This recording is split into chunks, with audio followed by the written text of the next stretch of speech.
truth is the most convincing story that maps onto reality, and that's why the central narrative is falling apart. Right now in the United States, people should not be walking around with masks. We must see the central narrative for the fiction that it is. We are Americans. While elections are sometimes messy, this was a secure election. The founders began the fight for human liberty and self-governance, and it's up to us to finish the job. I'll tell you what, we are in a truth emergency right now. This is the end game.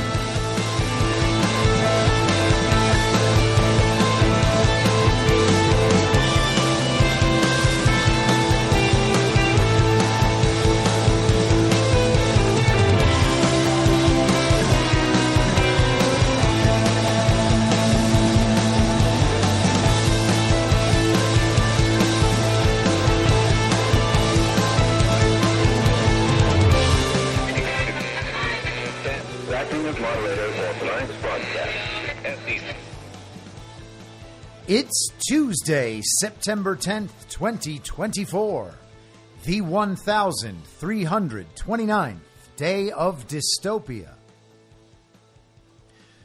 I'm your moderator, Chris Paul. Let's be reasonable. A warm welcome and hello to all of you listening through a paid subscription at imyourmoderator.substack.com.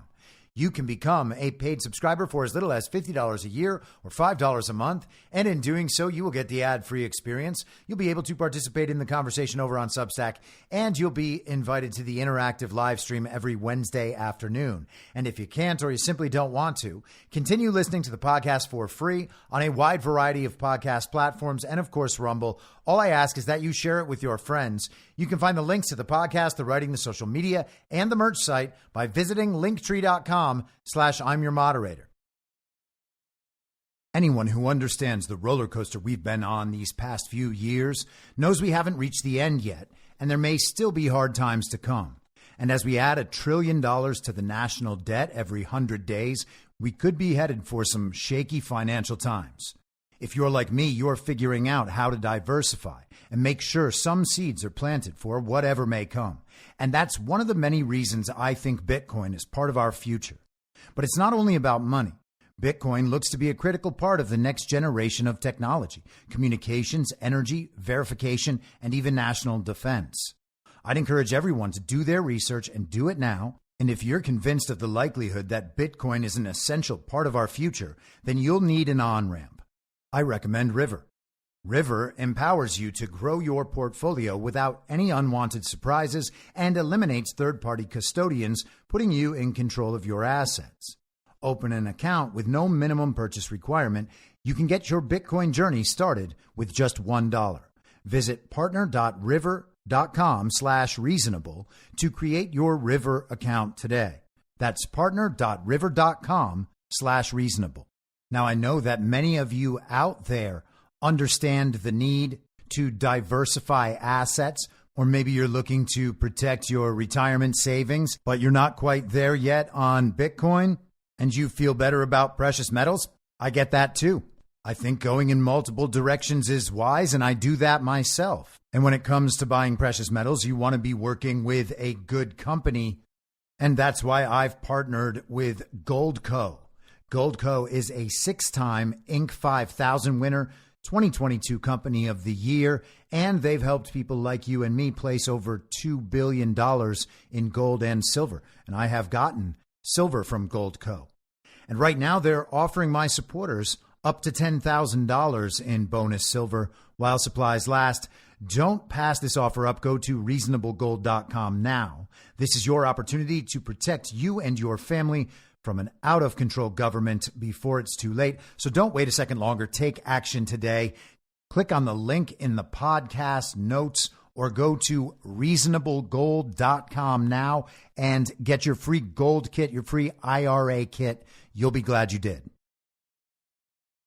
All right, so I started the episode yesterday talking about how it seemed like really nothing had happened over the weekend, at least according to the mainstream media. All the headlines on the major news sites were about this Trump-Kamala debate tonight, different editings, rehashings, revisions of ongoing major news narratives that have played out over the last couple of years, particularly Ukraine and Israel. But by and large, it was eye-catching headline after eye-catching headline. Just shiny objects. It's almost like they want to distract from something.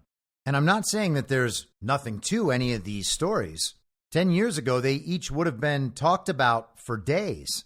But now they're just stacked on top of one another because while they can't hold people's attention for very long, if you give them enough options, you might be able to make it through a few days. There are headlines about Tropical Storm Francine gathering in the Gulf of Mexico. It's not quite a hurricane yet, but you know, climate change, the water's extra warm, warmer than it ever used to be in history. And that water makes storms strengthen significantly. So it could become a hurricane. And if it does become a hurricane, well, we're going to probably have to declare a national emergency and drop everything to talk about that for weeks on end. But it seems like the climate may not have changed enough to really make it a hurricane. So really, we have headlines about how it's going to rain in Louisiana. CNN, in their article, seems to be rooting on the storm. They write, the storm's projected path has also been nudging to the east, which could aid intensification by giving it more time over the water and also implicate more of the New Orleans area. Because of the eastward shift, coastal Mississippi and Alabama were placed under tropical storm and storm surge watches and warnings. The storm could encounter more hostile conditions that could limit its strength before landfall, but it will not change the overall impact. Flooding, rainfall, powerful winds, and potentially life-threatening storm surge threaten to flood roads and cause extensive damage to homes and widespread power outages. It is extremely odd to me to suggest that a tropical storm might encounter hostile conditions, as though the storm is a person and it's being held back somehow, probably by racism or sexism. The climate has changed, but not enough. Hashtag time's up. You can't be oppressing tropical storms down in the Gulf of Mexico. I'm not saying every storm should end up the same. I'm just saying young storms should not have to put up with hostile conditions right when they're starting out in life. It's not fair. Plus, we already decided we were going to turn off the electricity in New Orleans for a while, and we need a reason. This has to be the reason. The storm needs to grow. But wait a second. If the strength of this storm can be minimized based on hostile conditions, why don't we just make the conditions more hostile? I mean, we can control the weather at least a little bit, right? I know that's a conspiracy theory. I mean, it's not a conspiracy theory, and they even talk about it on the news now, but it's still a conspiracy theory. And I know what you're thinking. Them talking about it on the news now, that's a conspiracy theory. Nope. Check this out. This is ABC News chief meteorologist Ginger Z. Cloud seeding is booming. They anticipate at least another 200 ground cloud seeding machines to be put in before next season. Ginger, this is such a cool concept, but is it too good to be true? I mean, how do we know that the chemicals that they're spraying from the air aren't bad for us or the planet? The good news is we've been doing this since the 1940s and 50s. Other countries do it, and there have been a lot of research projects that have shown that the silver iodide, for example, is not found. It's negligible once it gets down to ground level. So, again, I don't want to be too skeptical, but is there anything wrong with manipulating nature like this? I think that's the question we should have asked when we built every single parking lot and every rooftop. We have been manipulating weather with us for a very long time. I do think that looking at and continuing research on when these programs get bigger, if it will affect people downstream, that needs to be watched. At least we're manipulating it now to help the planet. So, at least we're manipulating it now to help the planet. And if that's what we're doing, we should make conditions much more hostile for hurricanes. They won't even think about coming to America anymore. But that's not actually possible. That's a conspiracy theory. What's not a conspiracy theory is climate change. And now Kamala Harris has something to talk about if climate change just happens to come up tonight in the debate. And we might as well stick with CNN a minute, although it doesn't matter because all the news sites have all the same subjects up top. Blinken slams Israel after IDF says its forces likely shot slain American activist. U.S. Secretary of State Antony Blinken has called for fundamental changes to the way Israeli forces operate in the occupied West Bank after the killing of American activist Asener Ezgi Igi at a protest last week. Blinken's sharply worded rebuke came after the Israeli Defense Forces said on Tuesday that it was highly likely that Hagi was hit indirectly and unintentionally by IDF fire. In its initial inquiry into the incident, the IDF said that the shot was not aimed at the activist, but at the key instigator of a violent riot at the Beta Junction, where it said Palestinians burned tires and hurled rocks at Israeli security forces. It didn't name the alleged instigator. And the hurling of rocks and burning of tires has been the excuse for Israel to kill people near the borders for as long as I've been alive. Those Palestinians, they're burning tires and throwing rocks again. Open fire. Don't shoot until you can smell the burning of their tires. At a news conference in London Tuesday, Blinken said Hagi's killing was, quote, unprovoked and unjustified, end quote, and demanded changes to the rules of engagement of Israeli forces operating in the West Bank. No one should be shot at and killed for attending a protest. No one should have to put their life at risk just for expressing their views, he said. Now we have the second American citizen killed at the hands of Israeli security forces. It's not acceptable. It has to change. And we'll be making that clear to the senior-most members of the Israeli government. Now, judging by the name of this person, she's clearly of Turkish ethnicity. But in fact, she was also born in Turkey, and she's also a Turkish citizen. But if the headline was that a Turkish citizen was killed by Israeli defense forces, that wouldn't be a global outrage and cause for Kamala Harris to call for a ceasefire immediately and then suggest that Donald Trump is preventing that ceasefire. So I imagine we'll hear about that tonight. And that isn't the only new Israel story. We'll get to another one in just a second. But it occurs to me that this sounds a lot like a story from 2020. Almost exactly 4 years ago. In fact, Patrick Gunnels and I just covered that story last night on Hindsight 2020. It was about the sentencing and execution of an Iranian wrestler named Naveed Afkari, who in 2018 attended a protest ostensibly about the Islamic regime's disastrous economic policies in Iran and ended up killing a guy.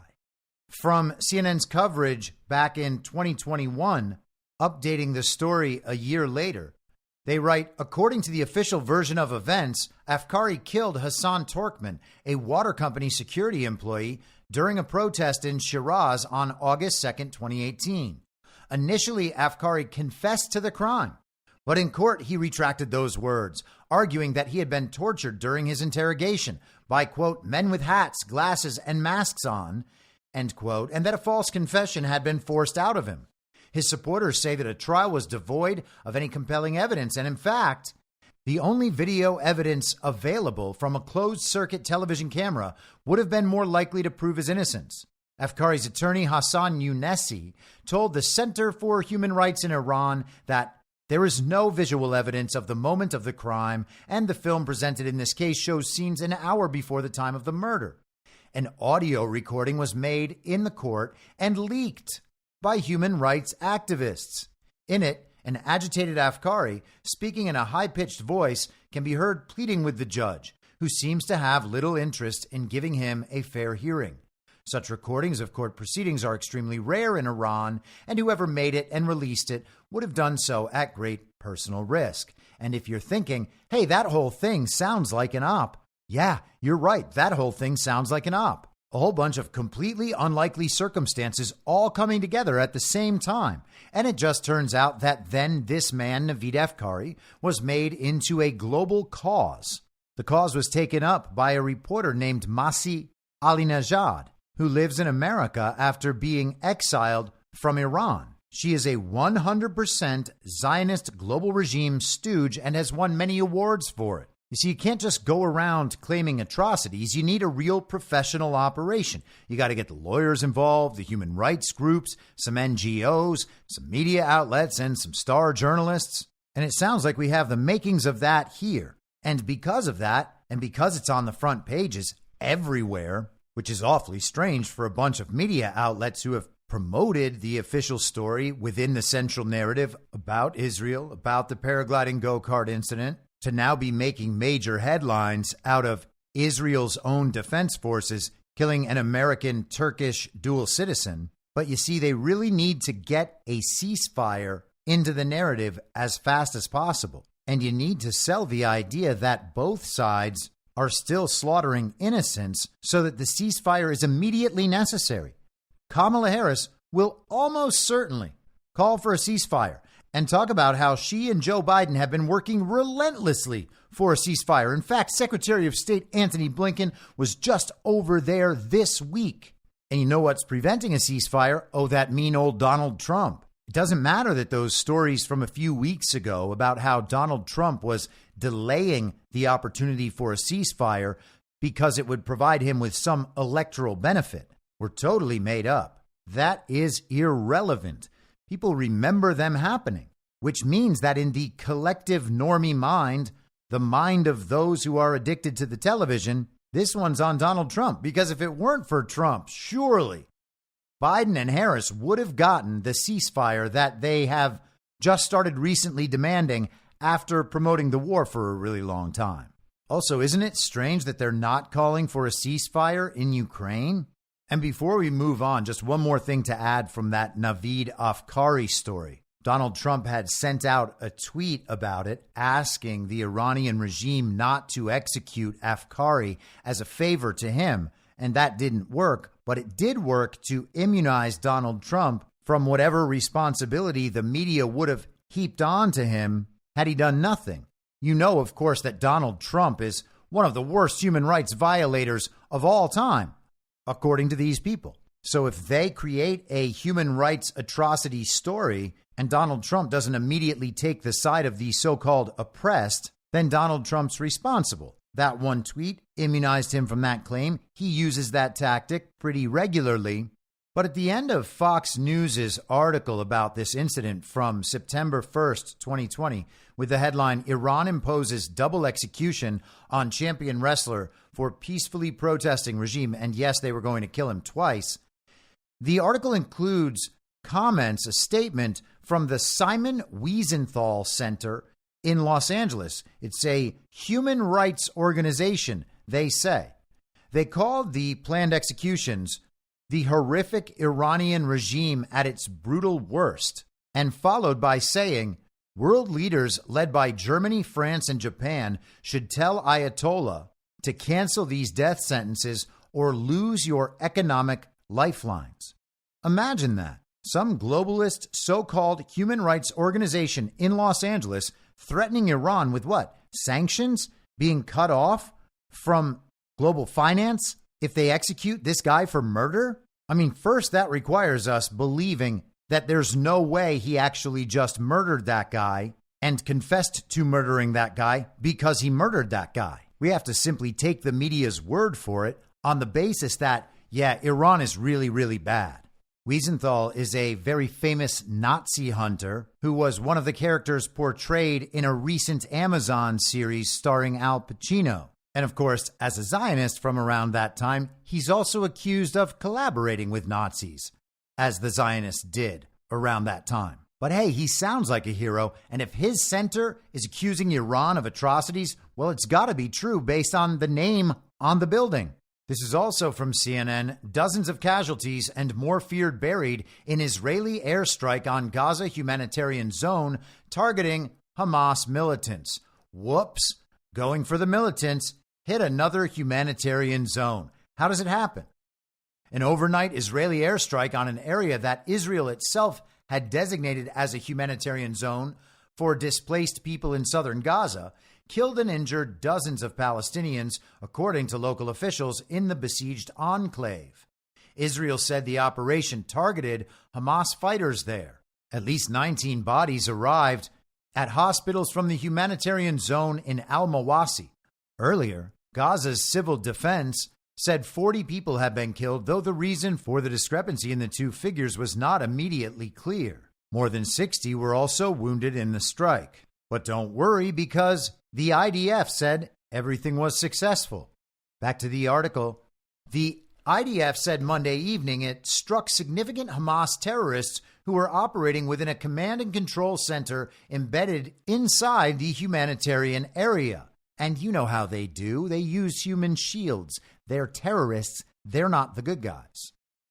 The targets were, quote, directly involved in the execution, end quote, of the October 7th attack on Israel and have been planning to carry out terror activities against the IDF and Israel, the IDF statement on Tuesday added. So you see that? They were part of Israel's 9/11, and they were going to do even more stuff in the future. That's why it was necessary to bomb the shit out of that humanitarian zone. Now, did any of this actually happen? Who's to say? But one thing we know for sure is that they're telling us it happened, and they're telling us it happened for a reason. And that reason cannot be because they're trying to make Israel look really bad. That's why in both of these stories, the killings have been chalked up to collateral damage. The IDF was aiming at a bad guy, and instead they shot this Turkish-American dual citizen. The IDF was trying to strike the masterminds of Israel's 9/11, and they nailed them, but they also nailed a whole bunch of innocent civilians. Now, are those evil atrocities? No, they're accidents. And accidents happen in warlike scenarios. And if we have this warlike scenario, what we need is a ceasefire. Who wants a ceasefire? Kamala Harris. Who's to blame that a ceasefire hasn't been agreed to yet? Donald Trump. And whatever part of it isn't Donald Trump's fault is Joe Biden's fault. I mean, Kamala Harris isn't running foreign policy. She's the border czar. I mean, she's not the border czar. She's just Joe Biden's backup. She's there to raise the vibe. She's there to spread joy and make sure other people are spreading joy. She's there to teach kids about space.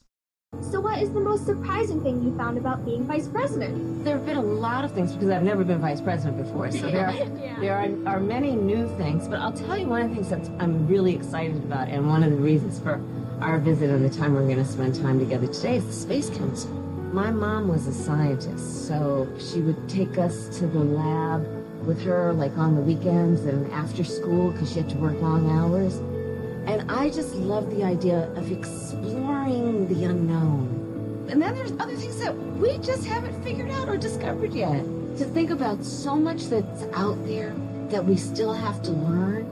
Like, I love that. I love that. And so I'm very excited about the Space Council. We're going to learn so much as we increasingly, I think, are curious and interested in the potential for the discoveries and the work we can do in space. So that's one of the things I'm most excited about.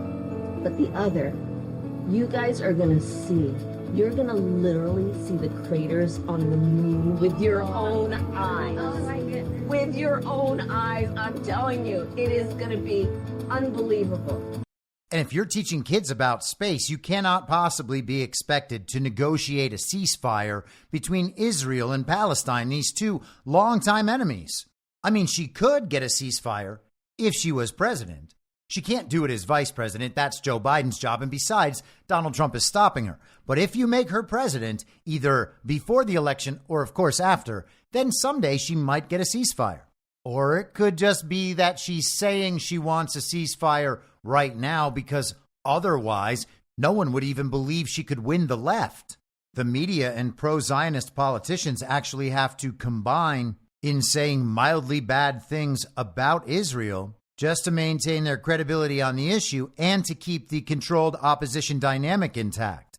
But let's stick with the subject of space because we've got shiny objects out there too. Today, we're being told that Elon Musk has launched one of his fellow billionaires into orbit. It's not quite as far as Mars, where he intends to send Nicolas Maduro, but apparently it's very, very far away, and it is very exciting. This is Wired.com. Billionaire finally launches on first private spacewalk mission. One of the most ambitious space tourism missions in history has launched, with the all-commercial crew set to hit a number of milestones during its 5 days in space, including the first ever privately funded human spacewalk. The mission, called Polaris Dawn, took off from NASA's Kennedy Space Center in Florida Tuesday, September 10th at 5:23 a.m. Eastern Time. The 4-person crew traveling inside a SpaceX Crew Dragon vehicle atop one of the California company's Falcon 9 rockets comprises Jared Isaacman, the billionaire who funded the mission, SpaceX engineers Sarah Gillis and Anna Menon, and pilot Scott Poteet. Jonathan McDowell, an astronomer at the Harvard-Smithsonian Center for Astrophysics, says the mission's pioneering spacewalk is a gimmick in some respects, but, quote, if you look at it as developing the capability independent of NASA to do spacewalks, that is potentially important, he says.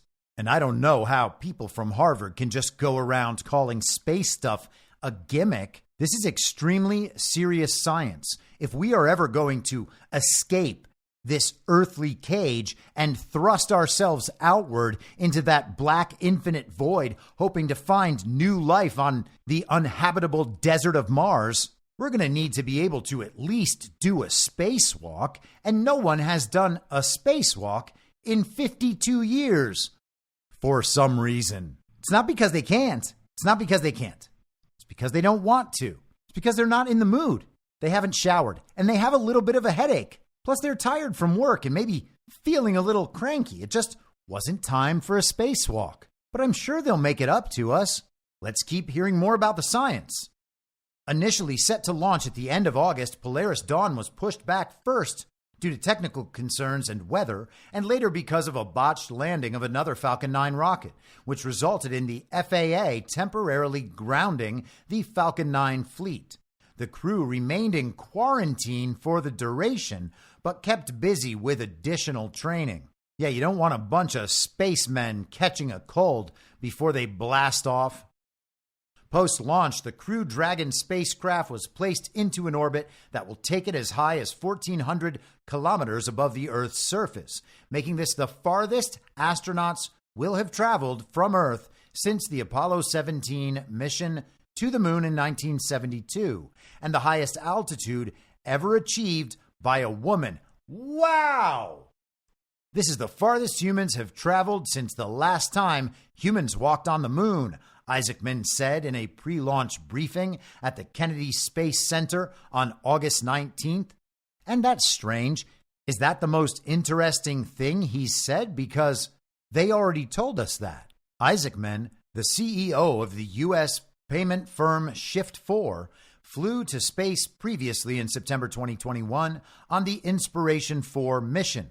That mission, which also ran on a SpaceX Crew Dragon vehicle at a cost of somewhere up to $200 million, showcased the ability of SpaceX to allow the ultra-rich to pay for the ultimate thrill, a trip to orbit as a space tourist. The cost of the Polaris Dawn mission has not been revealed. Now, I find it interesting that this guy, Jared Isaacman, is involved with payment systems. He's also involved with cryptocurrencies. And in 2022, he launched a project called Caring with Crypto that raised money for nonprofit organizations on a cryptocurrency fundraising platform called The Giving Block. In the article announcing this on their website, they note that the Caring with Crypto campaign will include $10 million in matching funds and include support for Ukraine relief efforts. I don't know much about this guy at all, but that sounds a little odd, a little scammy, and pretty pro-regime. But then again, Elon Musk is taking a next-generation and Web3 payment platform company owner and launching him into space. In cryptocurrency parlance, a cryptocurrency taking off is said to be headed to the moon, and people often represent it with the rocket blasting off emoji. Elon has talked countless times about adding a payment processing feature onto X, formerly Twitter. And who knows if there's a connection here? This could be eventually a tie-in with Doge. Elon constantly talks about Doge going to the moon. Doge seems like it could potentially be that payment currency on Twitter. So who knows? Maybe we will find some tie-in there. But let's go back to Wired.com. Space tourism missions have happened multiple times before. Beginning in 2001, when the U.S. businessman Dennis Tito became the first paying customer aboard a Russian Soyuz capsule to the International Space Station. In the past few years, dozens of paying customers of companies such as Virgin Galactic and Blue Origin have also taken brief suborbital hops into space lasting minutes. Space. We almost made it to the final frontier. But Crew Dragon, partially funded by nearly $5 billion of NASA money to ferry astronauts to and from the ISS in the wake of the space shuttle's retirement in 2011, brings a whole new angle to such missions. The vehicle, about as roomy as a large car with accommodation for up to 7 passengers, can launch bespoke flights to Earth orbit, not just to the ISS, and enable new types of missions. Ah, yes, walking around in space. Totally enabled with just $5 billion of NASA money. Now, that might sound like a lot, but that only represents 20% of their annual budget, which leaves them with a good $20 billion to psyop the shit out of us and fund the science in universities.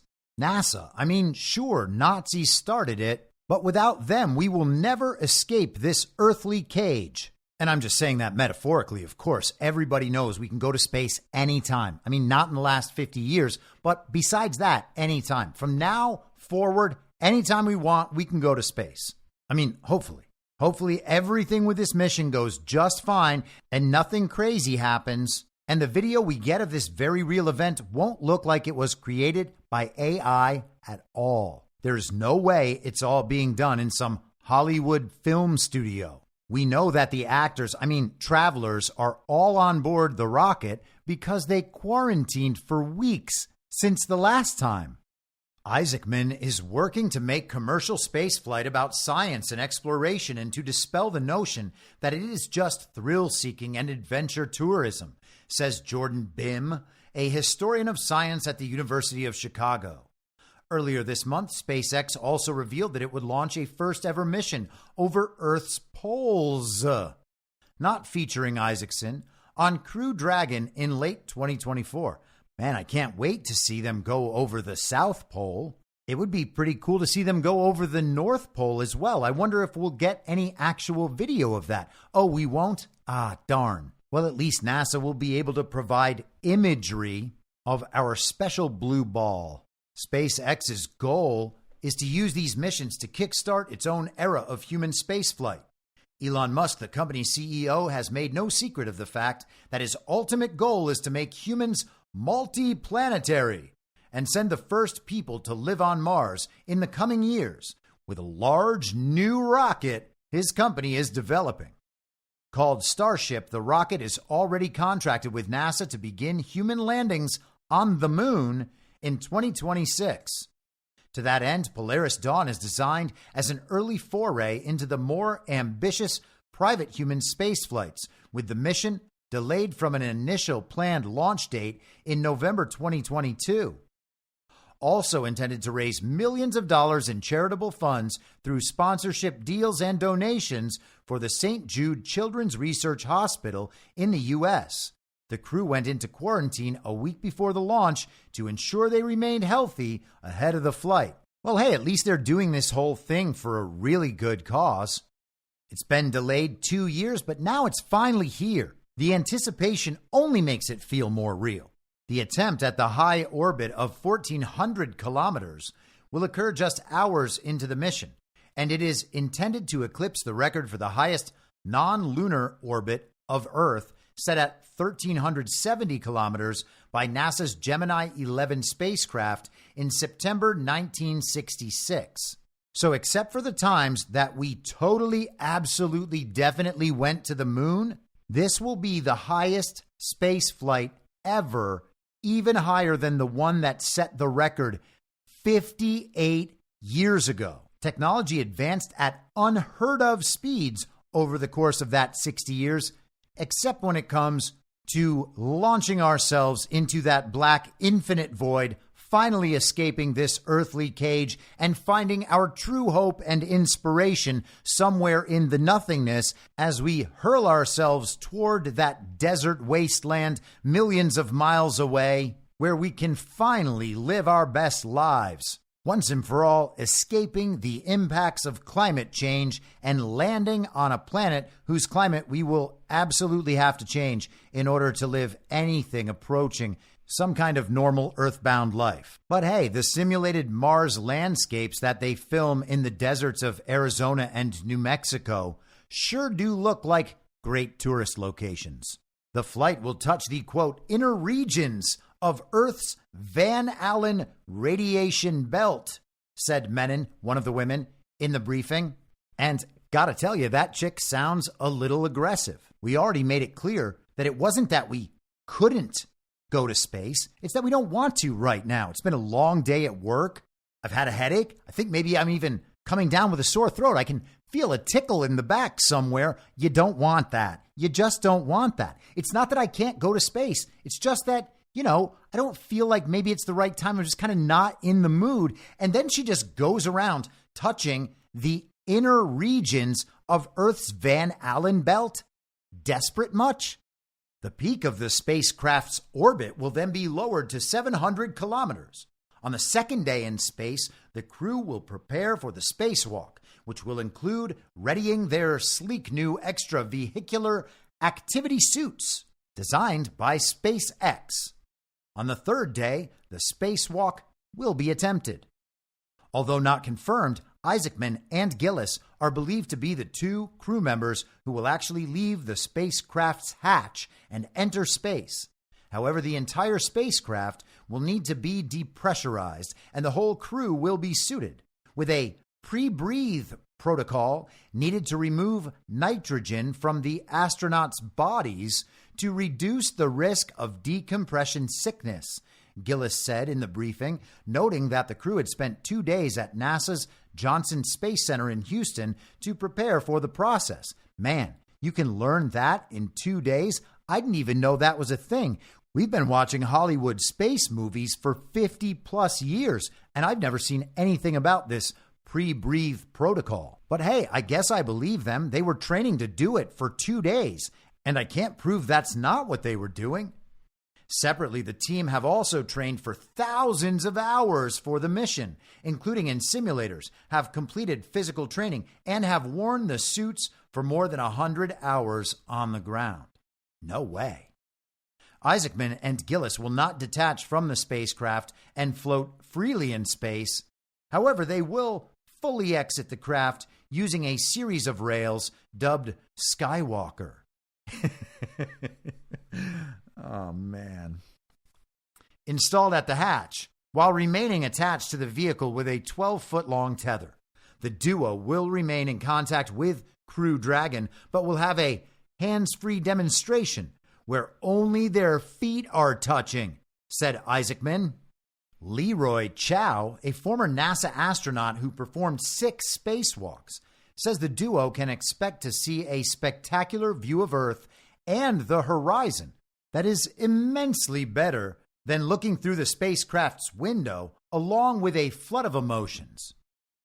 When I've been outside on every one of my spacewalks, I have this heightened sense of what I'm doing, he says. I'm hyper aware of every single thing. He notes that safety will be paramount for the spacewalkers.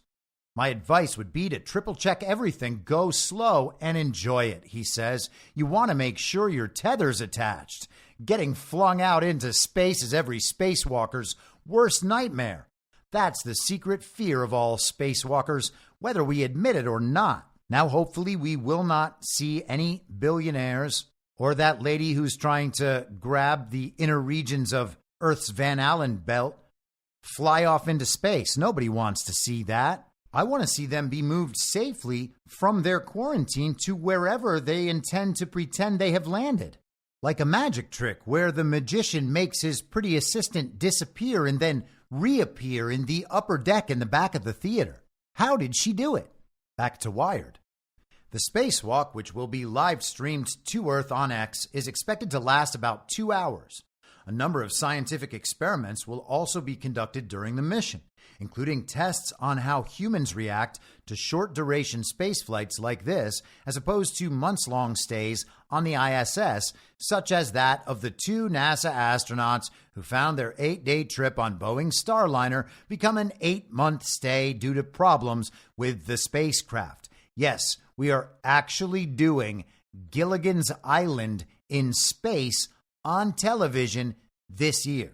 The mission will end on its 5th day by splashing down off the coast of Florida in the Atlantic Ocean or the Gulf of Mexico, where it will be picked up by a ship with the crew returned to land. And there is absolutely no way that crew will already be on the ship when the ship goes to pick the crew up. Isaacman then hopes to launch a second Polaris Dawn mission on Crew Dragon in the coming years, possibly a mission to boost NASA's Hubble Space Telescope. Although Isaacman was coy about that prospect and NASA has not yet given its approval.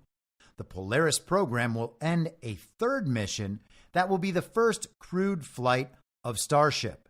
If Isaacman and Musk get their way, that may well be the start of an even more ambitious era of human spaceflight where it is not just billionaires clinging to the sides of spacecraft. There's going to be an armada of starships arriving on Mars at some point in the future, Isaacman said in the briefing, and people are going to have to be able to get out and walk around.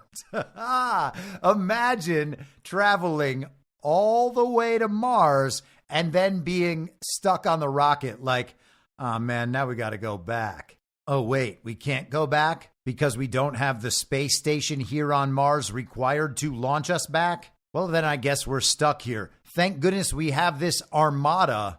And I'm just kidding, guys. I'm sure all of this is very real and we're going to be on Mars in no time. And again, just this week, 4 years ago, back in that glorious 2020, they put bacteria on the outside of the space station and found that it could survive, which means that bacteria can survive a journey through space, which means that bacteria could get to Mars, which means that bacteria could have gone to Mars and created these ancient civilizations that are no longer around because, of course, we're not able to spot them on all of the Mars rovers that we definitely have there and not in the Arizona or New Mexico desert.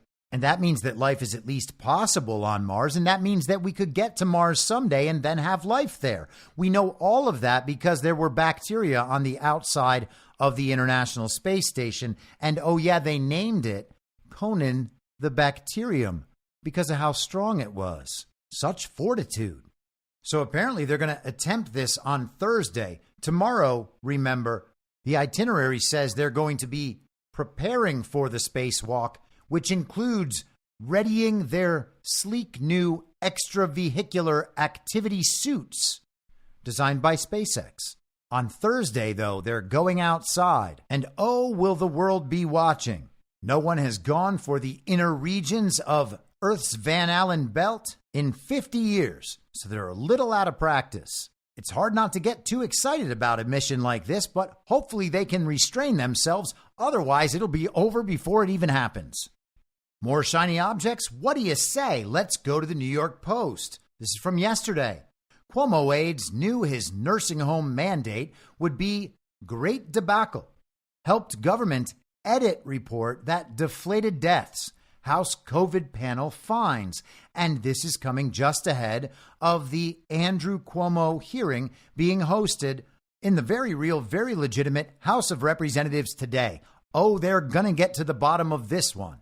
Governor Andrew Cuomo allegedly himself edited a state report that deflated New York's COVID-19 death toll in nursing homes, which his top aides pressured health officials into releasing, despite knowing the issue would turn into a great debacle, according to the stunning results of an investigation by a U.S. House committee. Cuomo's office absolutely signed off on the disastrous directive early in the pandemic, forcing coronavirus patients back into nursing homes, leading to as many as 9,000 excess COVID deaths. The final congressional report and witness testimonies exclusively obtained by the Post show. Now, just a note before we get into all of this, bringing this COVID stuff back into the picture, there is no proof of any actual COVID death anywhere. Every COVID death is either medical malpractice or data malpractice.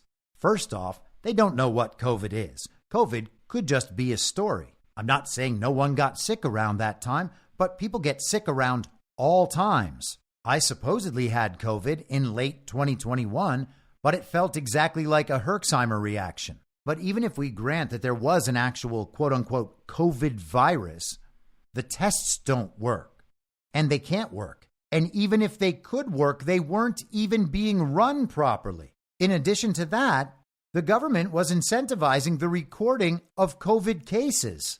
And I'm sure there will be a decade worth of fraud claims that must be hashed out as a result. And of course, medical facilities could simply mark down likely COVID, and all of a sudden that's a COVID case. And if the person's in the hospital already, that's a COVID hospitalization. If that person dies from any cause at all, that's a COVID death. That doesn't make any sense. And then you have to add on the fact that the hospital protocol itself was deadly. And that same hospital protocol was used in the nursing homes. None of this is new information. This is an info op. This is an info op to create interest in the hearing today and preview what people would be finding out. The House Select Subcommittee on the Coronavirus Pandemic conducted the probe, and majority staff released the findings ahead of a public hearing with the 66-year-old ex-governor on Tuesday.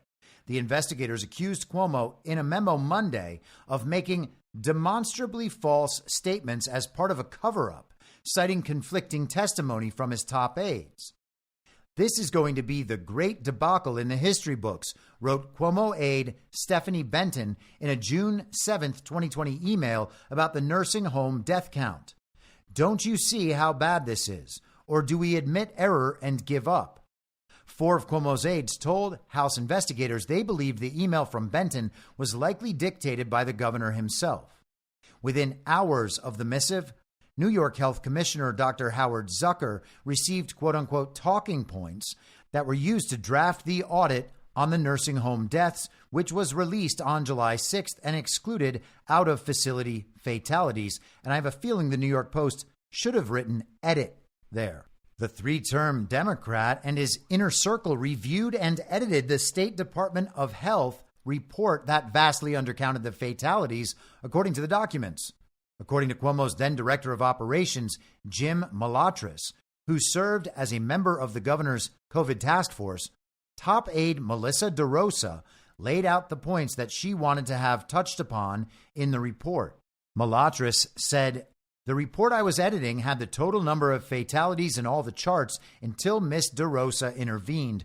She was constantly editing it. Mr. Cuomo was editing it." And the article goes on. This story, like the space story, will provide a perfect distraction if talking about Kamala becomes too uncomfortable. Naturally, this is just another in the long line of House hearings over the last 2 years that have been little more than PR stunts. Generally speaking, they are not unearthing new details with these investigations. They are using the House hearing setting to draw attention to things that we've known for 2 or 3, 4 years. Melissa DeRosa, by the way, the woman mentioned in that article, one of Cuomo's closest aides, was also one of his major defenders during the takedown of Andrew Cuomo due to sexual harassment claims. She also happens to be lifelong friends with Elise Stefanik, the House chair of the Republican conference. More shiny objects? Well, okay. We briefly discussed the NFL yesterday. I didn't think I was going to come back to it. You'll remember Donald Trump said on Friday, "I can't believe the NFL is effectively getting rid of the always exciting kickoff return. Such an exciting part of football. What are they doing? Beginning of the end." And I mentioned how Donald Trump has a long and contentious relationship with the NFL. I said I think it might be unlikely that the NFL somehow collapses, but there's a chance. People are getting a little sick of the clown show and all the politics involved. Something about it doesn't feel real anymore. It's becoming just another soap opera about spoiled athletes like the NBA. We've had Colin Kaepernick and other players over the years kneeling for the national anthem.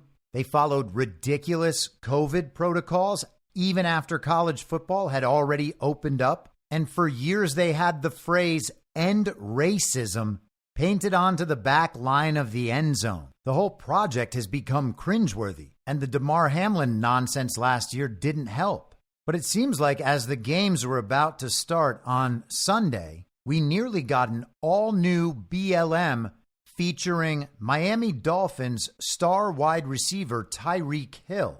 This is from yesterday on CNN. Tyreek Hill tells CNN he's still shell-shocked after being detained by police ahead of NFL game. And of course, all of this was caught on video. Miami Dolphins wide receiver Tyreek Hill told CNN he is still reeling from being detained by police on Sunday as he drove to Hard Rock Stadium for the first game of the NFL season, saying he's still shocked it happened. In their first interview, after police released body camera footage of the incident, Hill and his attorney joined CNN's Caitlin Collins, and Hill shared that he was still processing what happened. Video of the incident shows police pulling Hill from his car and forcing him to the ground on multiple occasions after pulling him over for a moving violation. I was shocked. It was crazy because it all happened so fast. Like for me, it all just happened so fast and I really couldn't gather everything that was happening, Hill said. I wasn't moving fast because, I got injuries. I got things that I go through.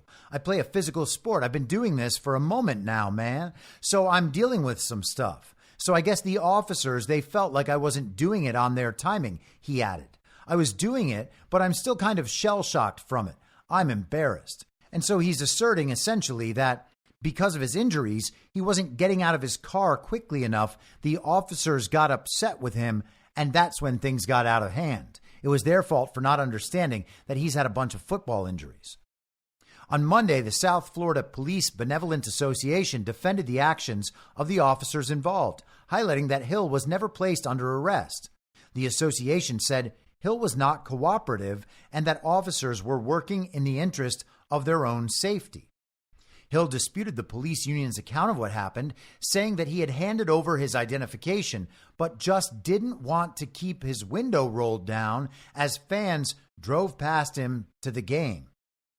I let my window down, cooperated, gave them my ID. Then I immediately let up my window. And then after I let back up my window, and then he came back to the window and was like, let your window down now. Let your window down now. And then I let it down, Hill said. And that's when he said, if you don't let your window down, I'm going to snatch you out your car. I was like, sir, my window is down. Like, what do you want? I'm not trying to cause a scene because, A, if I let my window down, people walking by, driving by, they're going to notice that it's me, and they're going to start taking pictures. I didn't want to create a scene at all. I just really wanted to get the ticket and then just go about my way. But, whoops, that's not what ended up happening. Now, I've never heard anyone talking about letting their window up or letting their window down. But hey, man, you learn something new every day. Here's where it gets interesting. Hill has suffered leg injuries in recent years and told police during the traffic stop that he had just had knee surgery. The wide receiver told Collins that it can be difficult for him to get out of his car quickly, which police may have interpreted as insubordination. I was fixing to get out my car because they told me to get out. I was getting out my car, but the way that my car is made, there's like a dip inside my McLaren, he said. In an interview earlier with NBC, Hill acknowledged that he may have been speeding. When asked if he thought he was speeding, Hill said, I have no idea. I have no idea. But I wasn't going like 80 or 70 or 60.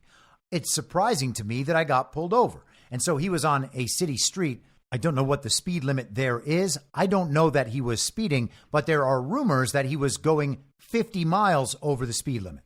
So he might have been speeding, but he wasn't speeding. At least not speeding bad, but he might have been. The Dolphins star recalled a couple of his teammates coming up to help de-escalate the situation. And that's always the right idea. See the cops arresting someone? The best thing to go do is attempt to get in the middle and de-escalate things. When I saw Janu and Calais pull up, I didn't feel alone anymore, Hill said, according to NBC.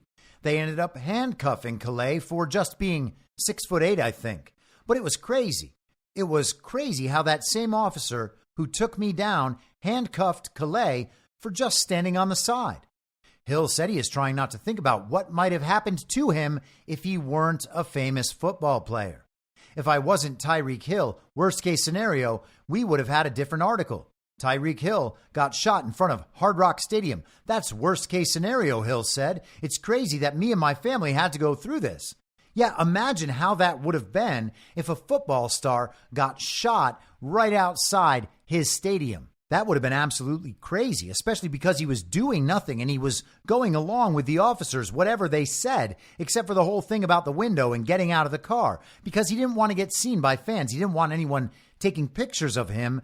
He's famous, so therefore he doesn't have to obey the cops. He gets out on the famous clause no matter how fast he was going. Don't they know who he is? And I mean, it wasn't even his fault for getting out of the car too slowly when they asked him to get out of the car. He's injured. In fact, he just had surgery, but also Hill scored an 80-yard touchdown in Miami's 2017 victory against the Jaguars on Sunday, celebrating by putting his arms behind his back with his wrists together, perhaps alluding to being in handcuffs earlier Sunday. See, Tyreek Hill is one of the fastest players in the NFL. He scored an 80-yard touchdown. You got to be pretty fast to do that or get really lucky. And it turns out it was that he was pretty fast. In his celebration, he put his hands behind his back, pretending to get arrested.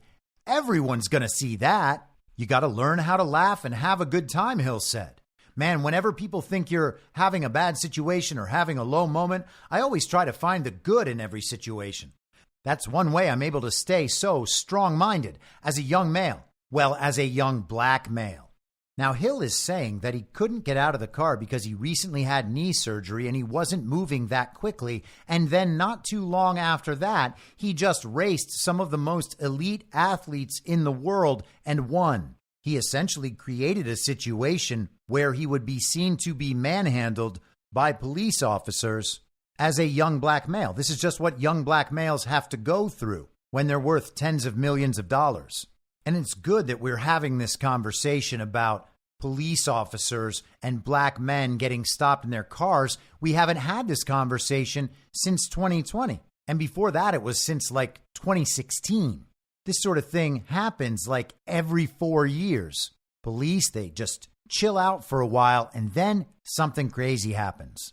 Thank goodness the NFL runs all those commercials about how everyone should get registered to vote, because the only way to fix problems like this that just happen every 4 years is to vote for Democrats, only Democrats. The Washington Post published an op-ed on this incident written by Candace Buckner, one of their sports reporters. Tyreek Hill's unsettling question should bother us all. What question, you ask? Well, the answer is this week's newest viral campaign.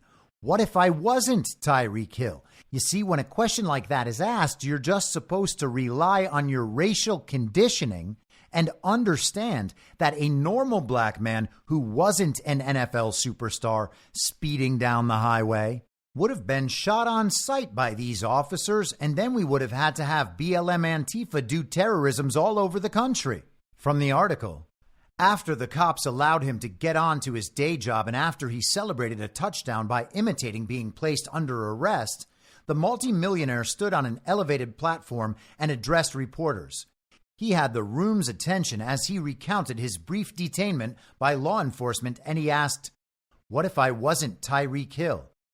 Do we really have to wonder? Buckner asks. Had this situation not involved one of the best and highest paid wide receivers in the NFL, and instead just a random citizen stopped outside Hard Rock Stadium for careless driving, here's an educated guess as to what probably would have happened. He would have been arrested, not simply detained. His car, maybe a Mazda, certainly not a McLaren, would have been abandoned on the side of the road as he was placed face down on the ground for a traffic stop. And with motorists capturing the moment, the police department would not have immediately launched an investigation and placed an officer on administrative leave. Man, she makes it sound as though this is something that happens every day. And if it does happen every day, how come we only hear about it every 4 years? Oh, I know. It happens all the time, but no one cares unless it's someone famous. Could the situation she just described happen to a white person or a person of any other race? Yes, of course it could. But you can't get all BLM about that. But the point here is that we are supposed to be really concerned about an imaginary situation.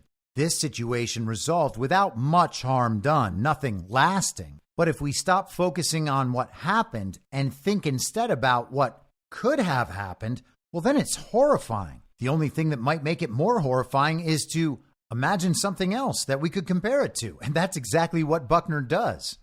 It's not unlike what might have happened back in May in Louisville if it wasn't the two-time Masters champion pulled over and apprehended outside of Valhalla Golf Club and instead was just some regular guy. Following the early morning arrest of an anonymous driver, would the city's mayor and chief of police had held a joint news conference to announce discipline for an officer who did not activate his body camera? Highly unlikely. Is this some kind of conspiracy theory? Is she suggesting that all of this is somehow staged? No, she's just making a point on the privilege rich athletes get so long as they're not black. I mean, if they're black, then they still have a bad time. But just imagine they weren't rich athletes. Then it would have been way worse. Or maybe, just maybe, it wouldn't have happened at all. Because if you're not a rich athlete, you are less likely to think that you are invincible and unaccountable. Normal people don't usually speed through city streets in their McLarens. But let's skip down a ways after Candace Buckner imagines a few more scenarios and what could have happened but didn't. She asks whether Calais Campbell would have been released after being handcuffed if he were not Calais Campbell.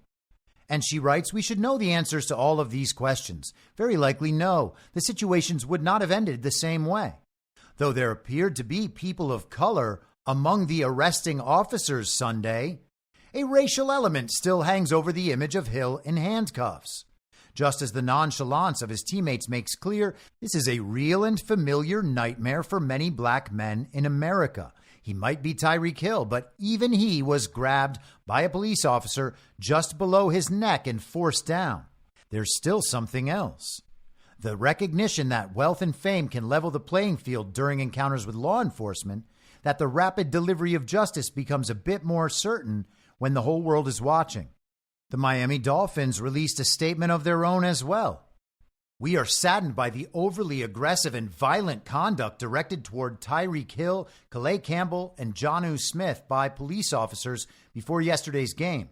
It is both maddening and heartbreaking to watch the very people we trust to protect our community use such unnecessary force and hostility toward these players. Yet it is also a reminder that not every situation like this ends in peace, as we are grateful this one did. What if I wasn't Tyreek Hill is a question that will carry with resounding impact. Yes, because you are all working together to make this a viral influencer campaign. I would actually be shocked if they don't have t-shirts for this very soon. We are proud to have a strong and positive relationship with the Miami-Dade Police Department and other law enforcement agencies and recognize that the vast majority of officers do serve the community with the utmost character and desire to protect all citizens. However, as is on full display in the videos released tonight, there are some officers who mistake their responsibility and commitment to serve with misguided power. And they're saying that about officers of color, as noted by Candace Buckner. How can they do that? Are they saying that putting on the police uniform turns them into uppity blacks and Latinos? It's crazy how racist these anti-racists are. We commend the MDPD for taking the right and necessary action to quickly release this footage. We also urge them to take equally swift and strong action against the officers who engaged in such despicable behavior. We will stand beside Tyreek and our players as they work to use their platform and the situation to make a positive impact in our community. We have always believed that the game of football holds a unique power to bring people together, and we remain hopeful that through the collective work of the players, organization, and our community partners, that we can create lasting change. So we now have imaginary person of color on person of color racist policing that definitely could have been fatal if Tyreek Hill was not Tyreek Hill. If the world was simply other than it is, something terrible could have happened. And because that terrible thing that could have happened might have happened to someone else or might still happen to someone else, it's no longer imaginary. This here is a crisis. And it's a national story because it happened to a famous NFL star who then went and scored an 80-yard touchdown despite having recent knee surgery. And he topped it off with an end zone celebration that lets you know, hey, you better look up that story where I almost got arrested. What if I wasn't Tyreek Hill? That's quite a shiny object. Will we see Kamala mention it tonight? We might. The NFL is seeming less real every day. The Damar Hamlin thing was shocking. The Taylor Swift, Travis Kelce thing was so obvious it was like they wanted people to peer behind the veil. And this thing is absurd. It is hard to take away anything other than that they staged a simulated BLM event with a famous celebrity athlete because they need a BLM event that badly. This seems like a warning shot at police officers. When the commies go out in the streets, you better be nice to them, or we are going to do as many BLMs as you have ever seen. And we can expect at some point the commies will go to the streets. I imagine a lot of that has been cleaned up since 2020, but I think it would be premature to assume that it all has. Now, a lot of people think there's no way that stuff has been cleaned up. But in 2021, Rachel Maddow told us they were going to have a summer of direct action. That never materialized. We heard there were going to be all sorts of BLM Antifas all over the country in response to the Dobbs decision that overturned Roe v. Wade in 2022. Nothing materialized. So it's good to be prepared. It's good to think about this stuff. Anything could happen. You can't rule it out. But I don't think we're going to see a replay of 2020, and I doubt that this story is really selling. Certainly not organically. Hence the viral campaign with that phrase, what if I wasn't Tyreek Hill? I think that we can be certain that Kamala Harris is going to try to insinuate that Donald Trump and all of his supporters are racist at least once, maybe many times throughout this debate tonight. And I would not be the least bit surprised to see her use this as an example. And let's do one last shiny object. I mentioned this yesterday, and I'm talking, of course, about the Haitian cat eaters. A strange story. People believe they've debunked it. Other people believe they've proven it. Naturally, all of the standard issue villagers on the uniparty left think the entire thing is racist, which is very strange if there actually are Haitian migrants eating cats. But regardless, it is a massive attention grabber and has been the subject of countless memes. If Kamala tries to make jokes about J.D. Vance's cat ladies, those will fall flat. If she tries to go after Donald Trump for grab him by the pussy, that ain't gonna work. But leaving the debate aside, it seems like this shiny object has been the cause of some interesting discoveries. This is from Saturday on X, formerly Twitter, by an account who goes by The Consultant. It's at Civilian1A. He writes, how 20,000 Haitians stormed Ohio to take jobs that were never advertised. The Haitian invasion of Ohio has created a lot of buzz. There are a lot of unexplained aspects of it that people find odd. One of these strange happenings is that locals reported that the jobs the Haitians came for were never advertised to the local population. So how did the Haitians find out about them? It turns out that a network of federal grant recipient organizations have quietly seized control of nearly the entire job market in the U.S. and work to ensure that openings remain, quote unquote, hidden so that refugees can take them ahead of American citizens. How many job openings remain hidden? The internal estimates of this network put the number of hidden job openings at 80% of all available jobs. 80%. The way that this network has seized control of the labor market of the United States is easy enough to understand. First, it has positioned itself as a way to remove recruiting costs for employers. Next, it offers employers laborers who can work for lower wages by also providing its refugees with a plethora of social welfare not available to a typical American worker. Finally, it can provide access to the entire global labor market by setting the conditions of refugee status to effectively cover anyone in the world. And so that's quite a scheme. Normal American workers have no idea these jobs are on offer. These jobs are for, quote unquote, refugees who will be brought over and then placed on government programs. They will be fed and housed and taken care of using taxpayer dollars or philanthropist donor money funneled through NGOs. And because so many needs of these illegal aliens are taken care of, they don't need to be paid as much by the businesses. And I bet there's probably some tax savings involved there as well. It's great that they're treating corporations and illegal aliens so well, but hey, what about Americans? Let's continue. If an employer needs nurses, janitors, programmers, police, or literally any kind of worker, the network can provide them to employers at a lower rate of pay than what an American citizen would require due to not having access to the same welfare benefits. These globally sourced scab workers don't require health insurance and have all living expenses subsidized by federal programs. If the typical American had all their health, food, and housing costs covered, they would also be able to work for a fraction of their existing wages. Instead, they cover the cost of these global laborers by paying much, much more for housing, food, and health care. Is this sustainable? If the trend of authoritarian communism continues to win, yes. If 80% of work opportunities are already exclusive to connected networks, most of the public will soon have no choice but to work directly for the government. The military recruiting crisis will be resolved by simply continuing to deny access to employment and driving up the cost of living for citizens. And I guess he assumes at that point people would just go join the military. But of course, they won't need Americans for that either. Those positions will also be for illegal aliens, who will then be made into American citizens. It's just like what they did with slaves and illegal aliens in the Civil War. He links to this organization called Switchboard's Guide to Job Development in an Economic Recession, and their logo says Switchboard, Connecting Resettlement Experts. Back to the thread. Switchboard is the hub that provides perfect insight into the plan. It is blunt and plainly states its mission to outcompete American labor through networking with all employers to fill positions with quote-unquote refugees in as cutthroat a manner as possible. The plan is simple and cruel.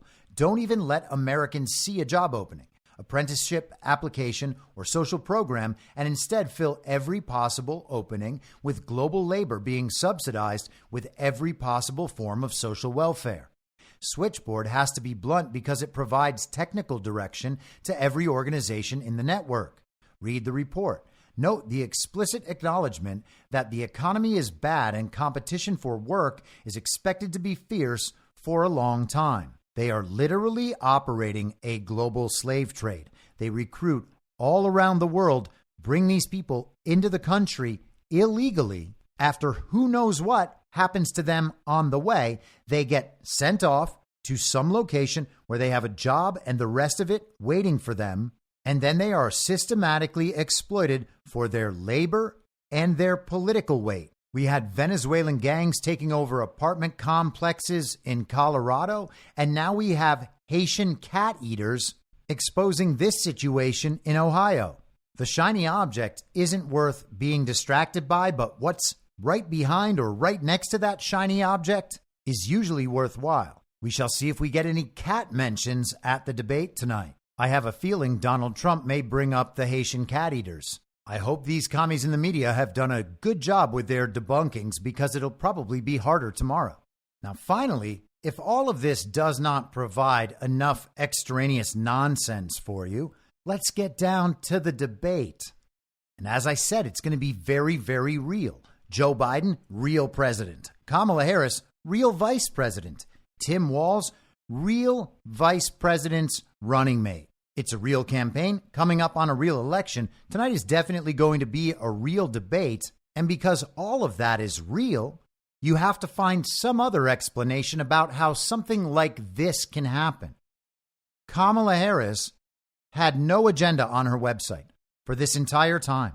We're about 10 days short of 2 months that she's been running her fake campaign, and there was no agenda on her website. Just a donation platform and bios for Kamala and Tim. But now they've put one up, and Kamala Harris supporters are beginning to get a little concerned. This is Erin Burnett on CNN.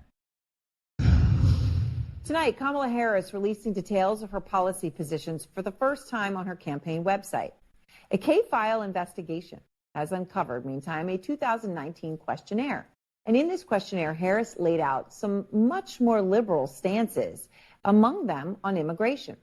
So in 2019, in what K-File found, she said she would cut funding to ICE, writing, quote, "Our immigrant detention system is out of control, and I believe we must end the unfair incarceration of thousands of individuals, families, and children.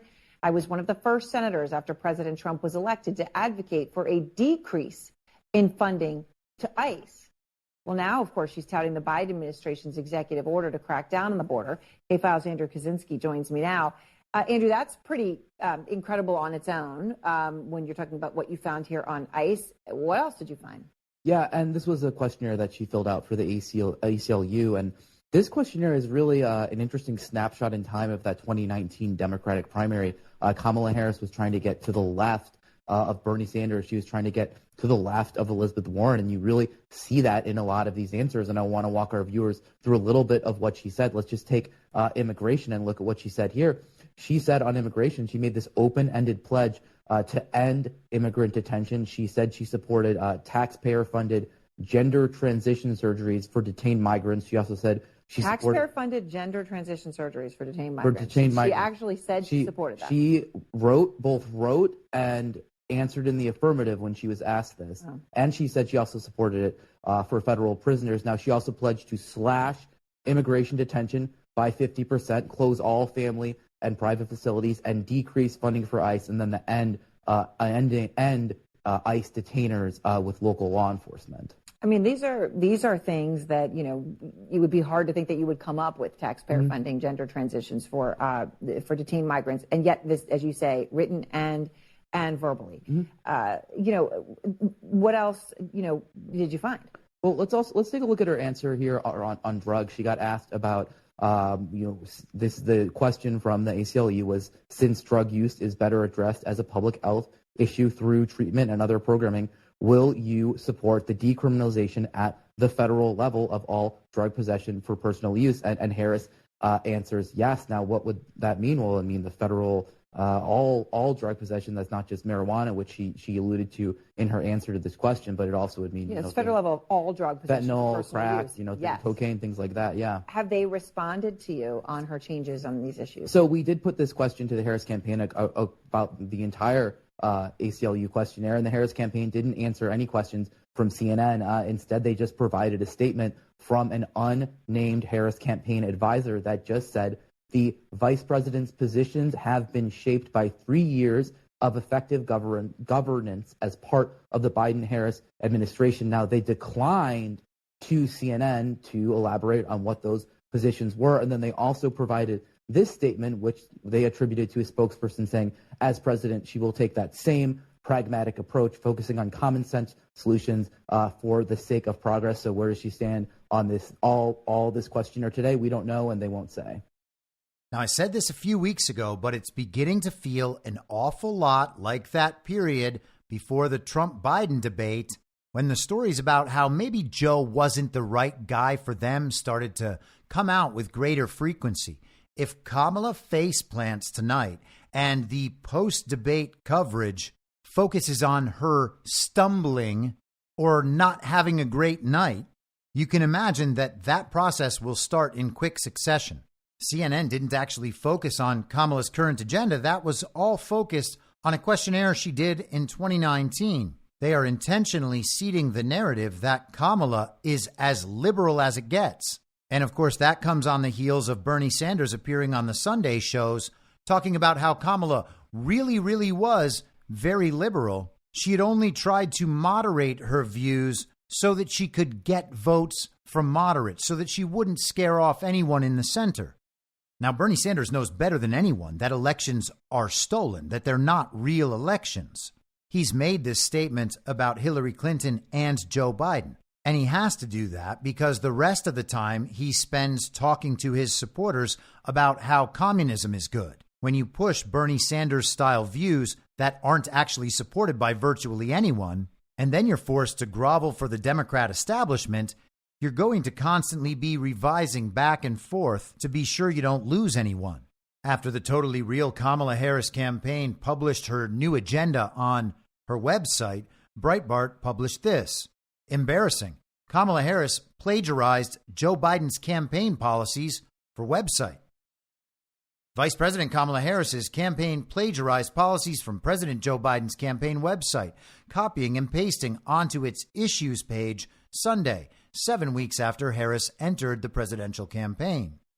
As Breitbart News noted, Harris finally posted a set of policies on Sunday after weeks of criticism for not having one on her campaign website. The policies were published just 48 hours before the presidential campaign's first and likely only debate on Tuesday evening on ABC. But the New Republic, a left-wing outlet, reported Monday that several parts of the new policy section had simply been lifted from Biden's website, even including material that called for Biden's re-election. In an article titled, "Embarrassing Copy-Paste Plagues Harris's Launch of Policy Platform." In the article, they write, shortly after Kamala Harris released her policy agenda, users on X spotted something in the metadata. Much of the language appears to have been lifted from Joe Biden's campaign website. On Sunday night, X-user Corinne Green pointed out that the issues section of Harris's website contained metadata with language urging voters to re-elect Joe Biden. This language was visible when links to the campaign site were shared and in the website's description on Google searches. All of this creates the impression that at least some of the Harris campaign's policy language was copied and pasted from Biden's documents. That would be an embarrassing miscue from the Harris campaign, which partly came into being because of a perception that a refresh was needed to garner enthusiasm in the Democrat Party. It doesn't help that the section of her website about her Israel-Palestine policy seems very similar to what Biden's campaign was saying. And the article goes on, by all means, have a look. Kamala Harris is attempting to present herself as the change candidate. She had no agenda at all for nearly 2 months of her fake campaign, and now she has put up an agenda that is actually just copy and pasted from Joe Biden's website. How does that happen in a professional campaign, a real campaign, being run by many of Barack Obama's people, and those are the best people? How does that happen when you're trying to run a change campaign? The answer is it doesn't. Not only is it a change campaign, but the chances that Kamala Harris has no idea what's in her own agenda are very high. They posted this agenda on the website less than 48 hours before her debate. So now everyone in the country can be roughly as familiar with the Kamala Harris agenda as Kamala Harris herself is. I would suggest we will see lots of opportunities tonight where Kamala Harris says something in conflict with the agenda just posted on her website by the expert professionals running her very real campaign that is definitely going to go all the way through this November 5th. This is one of those times where the shiny object is really just the old object in new packaging. All right, we're going to leave it there. Interactive live stream tomorrow is going to be at 3 p.m. Eastern. The link so you can view that on Rumble will be available in a Substack blog post at some point tomorrow morning. And as far as this podcast is concerned, I will be back Thursday at the same reasonable time on the same reasonable podcast network. I don't have a network. Masks and lockdowns don't work. They lied to you about a pandemic, and Joe Biden will never be president. In my mind, that's the end game. If you're listening for free and would like to support the show, the best way to do that is by signing up for a paid subscription at imyourmoderator.substack.com. You can find the info stream over on Telegram at t.me/veryreasonable. The merch site is cancelcouture.com. And for all my other links, you can visit linktree.com/imyourmoderator. And I'll see you soon. Down on the range.